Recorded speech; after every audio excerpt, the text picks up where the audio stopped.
आज हम लोग पढ़ते हैं चोल साम्राज्य के पुनरुत्थान के बारे में। पीछे हम लोगों ने देखा कि किस तरह से चौथी शताब्दी से लेके 9वीं शताब्दी तक चोलों की भूमिका दक्षिण भारत में नगण्य हो गई, किंतु 8वीं शताब्दी के उत्तरार्ध आते आते पुनः चोलों का उत्थान हुआ और इस समय दक्षिण भारत में राष्ट्रकूटों, चालुक्यों, पल्लवों और पांडवों के बीच में सर्वोच्चता के लिए, सुप्रीमेसी के लिए लड़ाई जारी थी। इसी में पल्लवों के सामंत थे विजयालय थे। जो पल्लवों के सामंत थे, इन्होंने जो है 850 ईस्वी में पुनः जो है चोल वंश की स्थापना की। यानी चोल वंश के सेकंड फाउंडर, द्वितीय संस्थापक कौन हुए?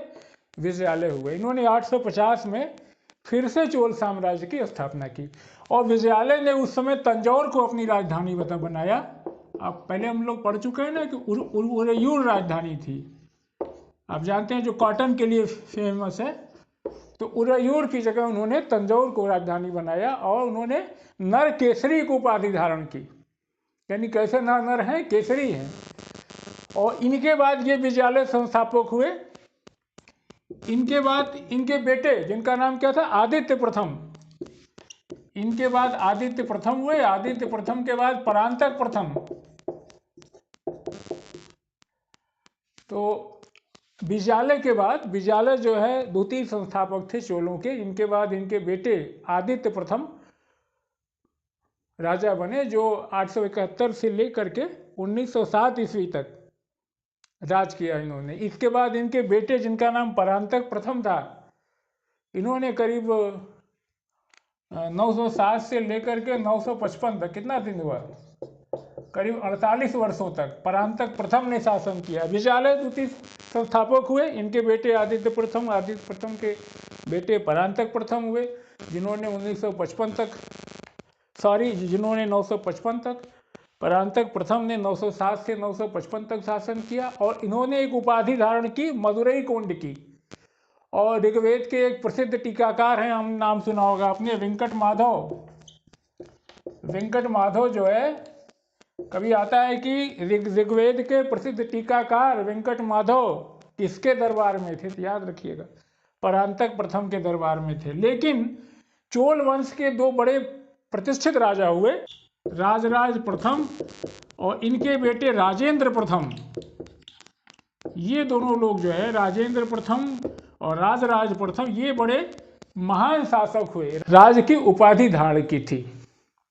और इन्होंने क्या किया कि उसमें बताया, उस समय त्रिवेंद्रम में चेरों से इनका संघर्ष चल रहा था। चेरों की नवल सेना बड़ी शक्तिशाली थी, तो उन्होंने चेरों की जो समुद्री सेना, नौसेना है, उसको पराजित किया और पांड्यों को जो है मदुरई में जाकर के पराजित किया। और पांड्य राजा को इन्होंने अरेस्ट कर लिया, बंदी बना लिया। यही नहीं, श्रीलंका के उत्तरी भाग को जीत करके, राजराज प्रथम की बात हो रही है, श्रीलंका के उत्तरी भाग को जीत करके मिला लिया।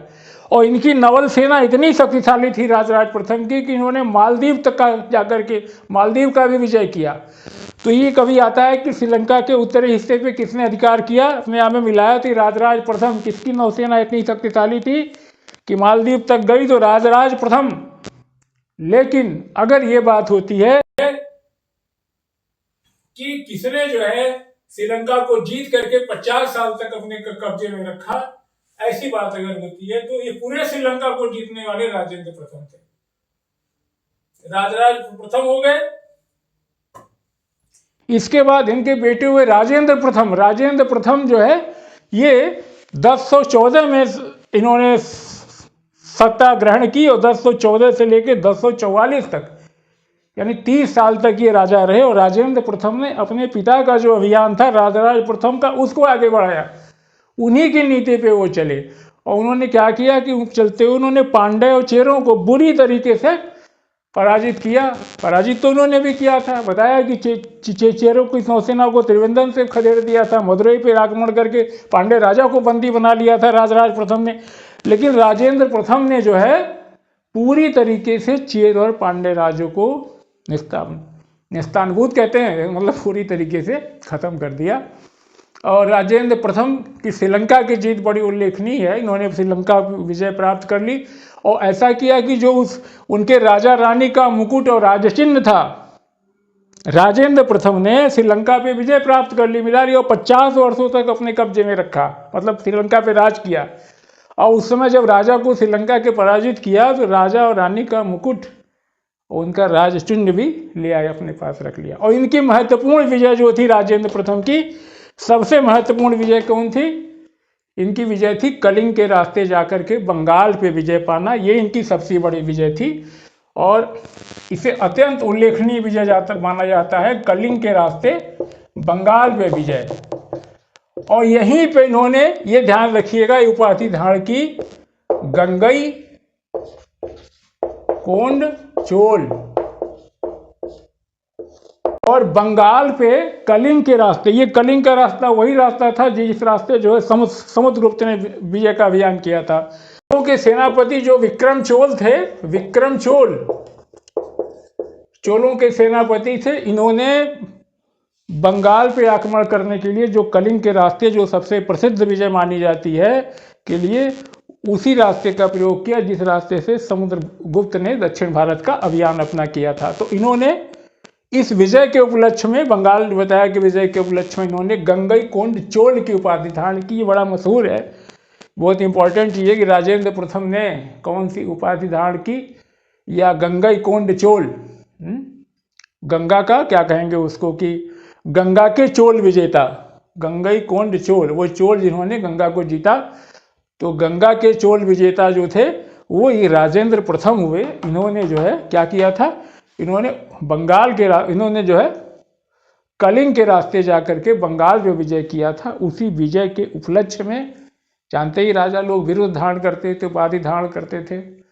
उपाधियाँ बहुत बाद तक, आज़ादी के समय तक चलती ही रही, उपाधियों की कमी नहीं थी। और भारत का संविधान उप टाइटल का एवोल्यूशन करता है, उपाधियों का अंत करता है। तो ये गंगई कोंड चोल की उपाधि धारण की, ये राजेंद्र प्रथम ने की। कभी आता है गंगई कोंड चोल उपाधि धारण की, तो राजेंद्र प्रथम ने की। और ये कारण इसका ये था कि इन्होंने जो है कलिंग के रास्ते जाकर के जो बंगाल पे विजय की थी, उसी के उपलक्ष्य में किया था। ये महत्वपूर्ण बात है। इन्होंने जो है कावेरी के मुहाने पे एक राजधानी बनाई, कावेरी के मुहाने पे एक राजधानी बनाई, जिसका नाम क्या रखा, गंगई कोंड चोलपुरम। ध्यान रखिएगा, गंगई कोंड चोलपुरम, गंगई कोंड चोलपुरम, ये कावेरी के मुहाने पे, कावेरी के मुहाने पर जो है एक राजधानी बसाई, जिसका नाम रखा गंगई कोंड चोलपुरम। ये भी संबंध राजेंद्र प्रथम से है, भूलने का नहीं, याद रखने का, ठीक है। राजेंद्र प्रथम से गंगई कोंड चोल उपाधि, ये भी राजेंद्र प्रथम से है। राजेंद्र प्रथम के बाद, राजेंद्र प्रथम के बाद राजाधिराज प्रथम, राजाधिराज प्रथम, और राजाधिराज प्रथम के बाद राजेंद्र द्वितीय हुए। ये चोलों का क्रम था। और एक बात ध्यान देने की है कि चोलों ने जो है श्रीलंका को बुरी तरीके से मानवर्दित किया। राजराज के प्रथम में बताया श्रीलंका पे उन्होंने कब्जा किया, और जो अनुराधापुरम उनकी प्राचीन राजधानी थी, उसको बिल्कुल पूरी तरीके से चोल शासकों ने निस्तानबूद कर दिया। और ये भी बताया कि किस तरीके से राजा रानी का मुकुट राजेंद्र प्रथम ने पराजित करने के बाद उन्हें उनका मोलेस्टेशन किया। लेकिन स्थिति एक जैसी नहीं रहती। 10वीं शताब्दी तक आते आते वहाँ श्री विजय साम्राज्य का पुनः उत्थान हुआ, पुनः शक्तिशाली होकर के अपने उस गौरव को प्राप्त किया। और उन्होंने मालवा पेनिनसुला पे, जावा, सुमात्रा द्वीप पे जो है अपना अधिकार कर लिया। और उस समय वहाँ पे श्रीलंका में शैलेंद्र का राजवंश हुआ करता था। शैलेंद्र राजवंश से चोलों के बड़े मधुर संबंध थे। और शैलेंद्र जो है, राजा शैलेंद्र जो है बौद्ध धर्म के अनुयायी थे। उन्होंने नागपट्टम में एक बौद्ध विहार का निर्माण भी करवाया। तो ये चोलों की स्थिति थी। और एक बात और जानने की कि चोलों ने जो है चीन में 70 व्यापारियों का एक दूत मंडल भेजा था। ये 1077 की बात है, 11वीं सदी में। कभी इस तरीके से आता है कि वो कौन सा साम्राज्य था, कौन से राजा थे जिन्होंने कि 70 व्यापारियों का, ट्रेडर्स का जो है एक दूत मंडल, एक यानी प्रतिनिधि मंडल कहिए आजकल की भाषा में, चीन भेजा था। तो ये चोल थे। ये इनकी बात हो गई। चोल प्रशासन की बात अगर संक्षेप में करें तो अच्छा, अगर कभी आता है कि 12वीं शताब्दी में चोल राज्य का विस्तार था, कभी दे दे तो 3 राज्यों को आपको पता है। कल हमने मैप बना करके उसको देखा था। कौन कौन सा था? हाँ, कर्नाटका, तमिलनाडु और आंध्रा। चोल साम्राज्य जो है 12वीं शताब्दी में तमिलनाडु, आंध्रा और कर्नाटका, इन 3 राज्यों में फैला था। तो एक बात ये याद रखने की है। प्रशासन की जहाँ तक बात है तो सभी जानते हैं कि उस समय राजा सर्वोच्च हुआ करता था, सारी शक्तियाँ राजा के पास थीं। तो हमने देखा पीढ़ी दर पीढ़ी राजा वंशानुगत हुआ करता था। आमतौर पे ज्येष्ठ पुत्र का उत्तराधिकार का नियम लागू था। और हाँ, ये राजा के पास उसको सलाह देने के लिए एक मंत्रिपरिषद जरूर हुआ करती थी। वो कितना मानता था ये अलग बात है, लेकिन राजा को सलाह के लिए एक मंत्रिपरिषद हुआ करती थी, यद्यपि वो सारी सत्ता का केंद्र स्वयं था। और राजा के पास विशाल सेना थी, जैसा होता है। नवल सेना मजबूत थी, लेकिन हाथी, घोड़ा, पैदल। और एक बड़ी उल्लेखनीय बात यह थी कि वेनिस का यात्री मार्को पोलो जो है, वो बताते हैं हमें कि 13वीं शताब्दी में जिन्होंने केरला की यात्रा की थी, वो बताते हैं कि उस समय अगर राजा की मृत्यु हो जाती थी तो राजा के साथ जो बॉडीगार्ड हुआ करते थे, जो उनके अंगरक्षक सैनिक हुआ करते थे, वो भी उनके साथ जो है जल करके मर जाते थे। वो भी उनके साथ जो है चिता में भस्म हो जाते थे। ये एक अनोखी बात थी। और चोलों का साम्राज्य जो है लोकल सेल्फ गवर्नमेंट के लिए जाना जाता है। ये बहुत महत्वपूर्ण बात है। बहुत आता है कि कौन अपने स्थानीय स्वशासन के लिए जाने जाते हैं, तो लोकल सेल्फ गवर्नमेंट के लिए, लोकल सेल्फ गवर्नमेंट के लिए कौन जाना जाता है?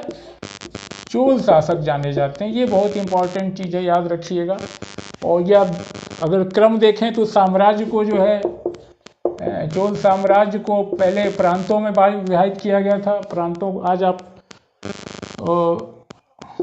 आज मंडल रीजन को कहते हैं, उस समय मंडल जो है प्रांत को कहते थे। आज जिसे हम स्टेट कहते हैं, प्रोविंस कहते हैं, वो जो है उसे मंडल कहते थे। मंडल मतलब प्रांत होता था। प्रांत जो है वलनाडुओं,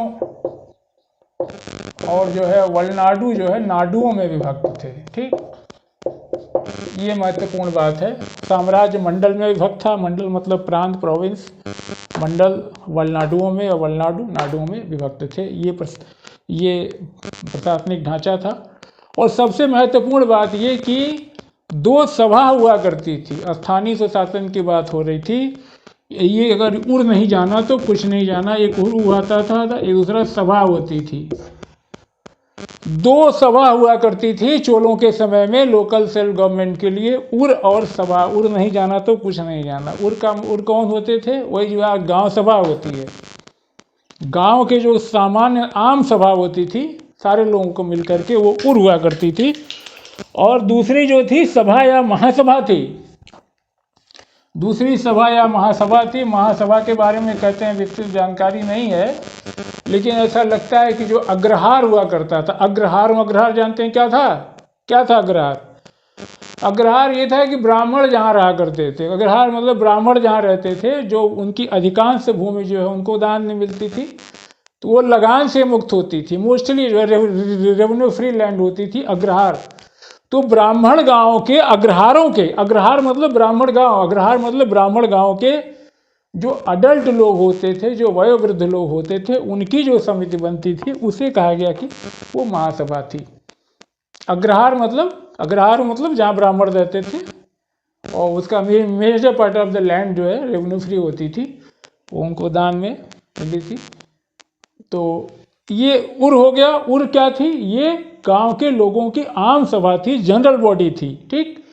और ग्रामीण स्तर पे आप देखेंगे कि ग्रामीण स्वशासन, गांव का जो प्रशासन था उसको चलाने के लिए लोग खुद चलाते थे। वहाँ समितियाँ हुआ करती थी, कमेटीज हुआ करती थी। बताया जाता है कि कुल 3 समितियाँ थीं, और ये समितियां अपने सदस्यों का चुनाव वहाँ के लोग किया करते थे, आम लोग किया करते थे। बताते हैं कुछ पर्ची से होता था, और कुछ लोग जो है क्रम वारी जैसे 3 साल के लिए कर दिया, लॉटरी सिस्टम से निकाल लिया, चुन लिया।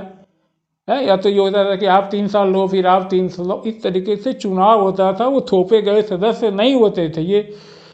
और अगर आप देखेंगे तो राजराज जी का जो सॉरी परांतक का जो है, परांतक प्रथम का जो उत्तर मेरु, जो उत्तर मेरु अभिलेख है, परांतक प्रथम का जो उत्तर मेरु अभिलेख है, उसमें ग्रामीण समितियों की चर्चा है। ग्रामीण समितियों को वारियम कहते थे। क्या कहते थे? वारियम। और इस तरीके से समितियां, आज जिसे समिति लिखेंगे ना तो उसे वारियम कहते थे। सांस्कृतिक उपलब्धियों की बात कर लें चोल साम्राज्य की, तो सबसे महत्वपूर्ण तो यही है कि मंदिर स्थापत्य, मूर्ति स्थापत्य कला, दक्षिण भारत की जो मंदिर स्थापत्य कला थी, जिसे हम द्रविड़ शैली के नाम से जानते हैं, वो चोलों के समय में उसका बहुत अच्छा विकास हुआ। द्रविड़ शैली, द्रविड़ शैली की क्या विशेषता है? द्रविड़ शैली की विशेषता ये है कि जो मंदिर होते हैं उनमें गर्भगृह होता है मुख्य, और गर्भगृह के ऊपर 1 मंजिल, 2 मंजिल, 3 मंजिल करके इस तरह से 5-7 मंजिलें बना दी जाती हैं। और ये मंजिलें एक विशेष आकार की होती हैं जिन्हें हम विमान कहते हैं, विमान कहते हैं। और मंदिर के सामने की तरफ जो है मुख्य, मंदिर का जो मुख्य द्वार होता है, मुख्य भवन होता है, मुख्य मंदिर के मुख्य भवन के सामने पिलर्स पे, स्तंभों पे बना हुआ एक विशालकाय कक्ष होता है, जो जिसकी छत सपाट होती है। और जो स्तंभ होते हैं, जो पिलर होते हैं, उनको खूब सुंदर सुंदर नक्काशी करके, अलंकृत करके खूब सजा दिया जाता है। और वो जो सामने वाला कक्ष बताया मंदिर के सामने वाला, उसे हम मंडप कहते हैं। और मंदिर के चारों ओर जो है परिक्रमा कक्ष होता है, परिक्रमा पथ होता है। और मंदिर के चारों ओर परिक्रमा पथ होता है जो ऊंची 4 दीवारी से घिरा होता है। और इन 4 दीवारियों के बीच में सिंह द्वार होते हैं जिन्हें हम गोपुरम कहते हैं। तो संक्षेप में ये द्रविड़ मंदिरों की विशेषता होती है। और अगर हम बात करें तो द्रविड़ शैली का सबसे प्रसिद्ध, सबसे प्रारंभिक उदाहरण जो है वो आपका कांचीपुरम का कैलाश मंदिर है। प्रारंभिक उदाहरण जो है कांचीपुरम का बना हुआ आपका कैलाश मंदिर है। अरे भाई लिख जाओ ठीक से, कैलाश मंदिर है। किंतु जो सर्वोत्कृष्ट मंदिर है वो तंजौर का मंदिर, तंजौर में जो बृहदेश्वर का मंदिर है वो सर्वोत्कृष्ट माना जाता है, तंजौर का बृहदेश्वर का मंदिर। इस बृहदेश्वर के मंदिर को पहले जो है क्या कहते थे? राजराजेश्वर, राजराजेश्वर शैव मंदिर था। और ये मंदिर जो है मुख्यतः ग्रेनाइट का बना है और ये यूनेस्को की धरोहर है। तो अगर ये कभी इस तरह से आ जाए कि बृहदेश्वर मंदिर का पुराना नाम है राजराजेश्वर मंदिर, राजराजेश्वर शैव मंदिर, सही है। बृहदेश्वर मंदिर स्थित है तंजौर में, तंजावुर में, सही है। बृहदेश्वर मंदिर किससे संबंधित है? तंजौर से संबंधित है, तंजावुर से संबंधित है। बृहदेश्वर मंदिर का पुराना नाम राजराजेश्वर शैव मंदिर था। बृहदेश्वर मंदिर बना है मूलतः ग्रेनाइट से, ये भी सही है। बृहदेश्वर मंदिर है, यूनेस्को की धरोहर है, ये भी सही है। तो याद रखिएगा, इस तरह का प्रश्न कहीं आता है तो बिल्कुल चूकिएगा मत। तंजौर का बृहदेश्वर मंदिर है, ये सर्वोत्कृष्ट है। पुराना नाम राजराजेश्वर शैव मंदिर था, ग्रेनाइट से निर्मित है, यूनेस्को की धरोहर है। ये बातें हो गई। और इसी तरीके से अगर आप मूर्ति कला की बात करेंगे तो जो नटराज की कांस्य प्रतिमा है जिसमें शिव की 4 भुजाएं दर्शाई गई हैं, वो बिल्कुल उत्कृष्ट है, अद्भुत है, वो अप्रतिम है। जिस नटराज की जो कांसे की जो नटराज मूर्ति कला है भगवान शिव की, चोलों की, वो बिल्कुल अप्रतिम है, अद्भुत है। और इसी तरीके से अगर मूर्ति की बात हो तो श्रवणबेलगोला में जो गोमतेश्वर की, बाहुबली की जो प्रतिमा है, गोमतेश्वर बाहुबली की प्रतिमा कहाँ है? तो वो श्रवणबेलगोला में है। श्रवणबेलगोला कहाँ है? तो कर्नाटक में है। इसको किसने बनवाया? इसको चामुंड राय ने बनवाया। चामुंड राय कब बनी? 10वीं शताब्दी में बनी है, 981 ईस्वी में बनी है। तो ये महत्वपूर्ण तथ्य हैं इसी तरीके से अगर आप एक दो तीन चीज़ और देख लें कि 6वीं 9वीं शताब्दी में वहाँ पे जो भक्ति आंदोलन अलवार और नैनार संत हुए, आप जानते हैं, भक्त हुए। अलवार जो है, अलवारों का संबंध वैष्णव संप्रदाय से था, नैनार का संबंध शैव संप्रदाय से था।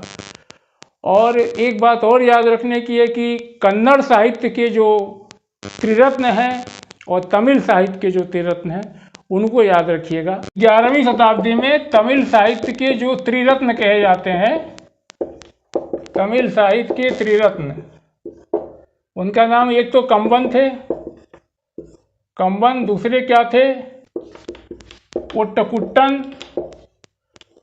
पहला कंबन, दूसरा ओट्टकुट्टन, और तीसरा का नाम क्या था बताइए, पुगालिंद।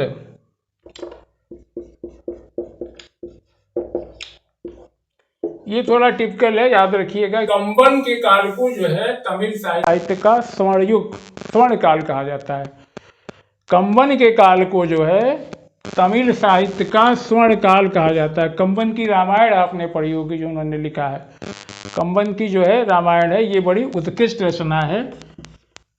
और तमिल साहित्य के अगर 3 जेम्स की बात होगी, 3 रत्नों की बात होगी, तो कंबन स्वयं, ओट्टकुट्टम और पुगालिंद और पुगालिंदी, सारी पुगालिंदी ही नाम है इनका, पुगालिंदी,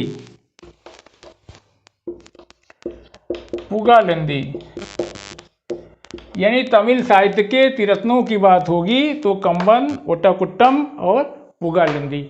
और अगर कन्नड़ साहित्य के त्रिरत्नों की बात होगी तो पहले चर्चा हो चुकी है। कन्नड़ साहित्य के त्रिरत्न कौन है?